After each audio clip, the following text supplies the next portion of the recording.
हाँ भाई, जय हिंद बच्चों। आप सभी का स्वागत है अपने यूट्यूब चैनल ज्ञानदीप इंडिया में। और भाई, क्लास 10th का मोस्ट इम्पोर्टेंट टॉपिक है जिसका क्या नाम है भाई, प्रकाश के परावर्तन के नियम। कहने का मतलब है क्या बताना है, प्रकाश के परावर्तन के नियम।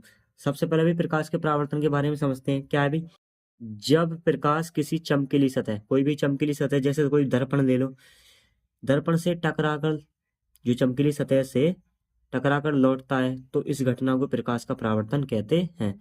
जब प्रकाश जब प्रकाश किसी चमकीली सतह, कहने का मतलब जो प्रकाश है, भी किसी चमकीली सतह से टकराकर लौटता है, तो इस घटना को क्या कहते हैं, प्रकाश का परावर्तन कहते हैं। तो कई प्रकार से लिख सकते हैं आप, ठीक है। या वापस लौटता है, ऐसे भी लिख सकते हैं। आगे देखते हैं अभी, अगर इसका स्क्रीनशॉट लेना चाहो तो भी ले लो, सही है। उसके बाद देखते हैं परावर्तन के नियम। क्या देखते हैं, परावर्तन का नियम। भाई बेसिकली परावर्तन के दो नियम होते हैं। प्रकाश परावर्तन के कितने नियम होते हैं भाई, दो। कोई भी, ये एक दर्पण है, यहाँ से एक आपतित किरण पड़ रही है, इसे बिंदु बी मान लो। यहाँ से कोई आपतित किरण पड़ रही है और क्या हो रही है, परावर्तित हो रही है। कहाँ पर भी, बिंदु बी पर पड़ गए, ठीक है। ये क्या कर, कौन सी किरण होगी भाई, आपतित किरण। और ये कौन सी हो जाएगी, हमारी परावर्तित किरण। और बीच में डाल देंगे भाई ये क्या, लंब। अब देखो सुनो, अभिलंब तथा आपतित किरण के बीच बनने वाले कोण को कहते हैं आपतन कोण। और परावर्तित किरण तथा अभिलंब के बीच बनने वाले कोण को कहते हैं कौन सा, परावर्तन कोण। दोबारा सुनो, कोई भी एक दर्पण ले लिया हमने और यहाँ से प्रकाश किरण डाली और परावर्तित होकर भी चली गई, तो कहने का मतलब अभिलंब और आपतित किरण के बीच के बनने वाला कोण कौन सा होता है, आपतन कोण, जिसे बोलते हैं आई।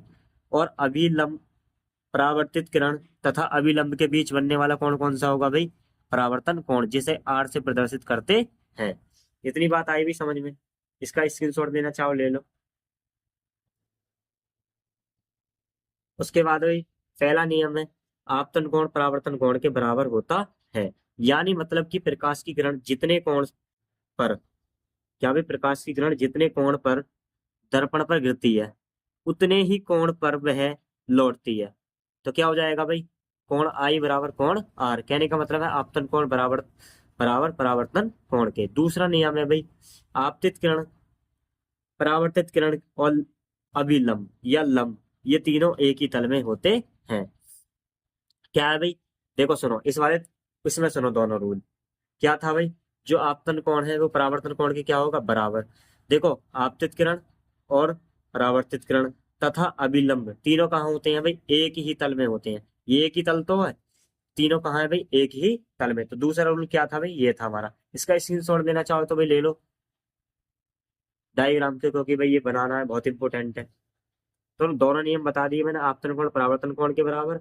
और दूसरी चीज क्या थी भाई, आपतित किरण, परावर्तित किरण और अभिलंब या लंब, ये तीनों एक ही तल में होते हैं। ठीक है भाई, ये हमारा टॉपिक समाप्त हो गया। और बिल्कुल ऐसे ही करेंगे भी, यूपी बोर्ड में जाकर पेपर में आ जाएगा आपके, ठीक है।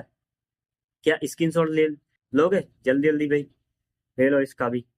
देखो सुनो, करना कुछ नहीं है भाई, जितना बताते जाओ उतना कर लो बस, और पूरे नंबर मिलेंगे, कोई नहीं काट सकता, ठीक है, नंबर पूरे।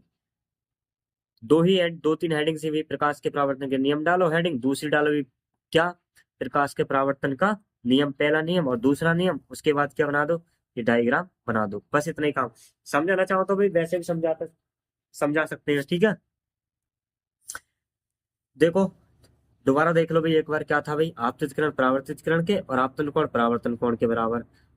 पहला नियम था भाई, आपतन कोण परावर्तन कोण के बराबर। दोबारा रिकॉल करवा रहा हूँ। और आपतित किरण, परावर्तित किरण और अभिलंब तीनों एक ही तल में होते हैं। तो भाई, अगर वीडियो अच्छी लगी हो तो वीडियो को लाइक करें, तो अपने दोस्तों के साथ शेयर करें, ठीक है। और हमारे चैनल ऐसे ही आपको अच्छी अच्छी वीडियो मिलती रहेंगी भी, जो पेपर के हिसाब से क्या भी इम्पोर्टेंट है साइंस में, ठीक है। और भाई, टॉपिक कमेंट कर देना कौन सा लाना है, अच्छा सा इम्पोर्टेंट एकदम, उस पर ले आएंगे पूरी एक वीडियो। चलो भाई, मिलते हैं अगली वीडियो में। जय हिंद। और वीडियो को लाइक जरूर कर देना दोस्त।